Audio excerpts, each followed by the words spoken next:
Passeur d'hommes, un film de 1937 de René Jaillet, d'après un roman de Martial Lequeux, avec dans la distribution Junia Store, Minot Burney, Constant Rémy, Paul Azaïs, Pierre Labrie, Robert Dalban et Jean Galland.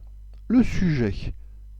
Durant la Première Guerre mondiale, en Belgique envahie, les Allemands cherchent à démanteler l'organisation des passeurs d'hommes qui aident des volontaires belges à franchir la frontière hollandaise pour rejoindre la Belgique non occupée et continuer la guerre contre l'Allemagne. Notre avis.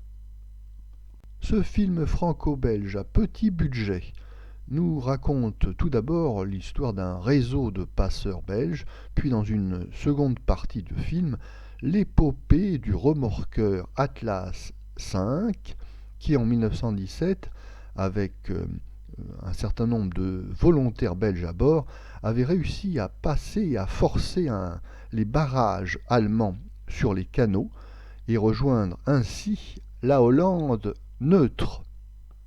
Alors évidemment, ce n'est pas la grande évasion avec Steve McQueen dans ce petit film franco-belge, mais malgré des faiblesses dans le scénario, l'histoire demeure intéressante et nous réserve quelques séquences spectaculaires sur grand écran. Mais on ne fait pas un bon film avec quelques bonnes idées et quelques bonnes séquences, comme le regrettait trop souvent François Vineuil. Le grand défaut, le grand problème du cinéma français, c'est son amateurisme, son manque de professionnalisme technique, un certain artisanat au mauvais sens du terme. C'est vrai que ici on est vraiment loin des standards, même pour des petits films, des standards de qualité de Babelsberg à Berlin ou de Hollywood aux États-Unis. On est en 1937 et le réalisateur René Jaillet ne semble pas maîtriser parfaitement la nouvelle grammaire cinématographique, sonore et parlante. Et évidemment, ce film a un petit côté archaïque et primitif. L'histoire de la résistance belge durant la Première Guerre mondiale, qui aurait pu faire un bon sujet cinématographique, n'aura malheureusement pas le film qu'il mérite. En 1938, le film du Belge Gaston Schoukens, Gardons notre sourire, qui traite à peu près du même sujet, restera dans la médiocrité. Dans ce film, les acteurs remplissent honnêtement leur emploi, mais on ne peut pas dire qu'ils retiennent réellement l'attention du spectateur. On notera cependant la présence de Robert Dalban dans ses premiers rôles au cinéma. Robert Dalban, ça sera l'ami de Jean Gabin, qui l'utilisera dans des petits rôles dans tous ses films. Robert Dalban, c'est une figure du cinéma français dans des seconds rôles.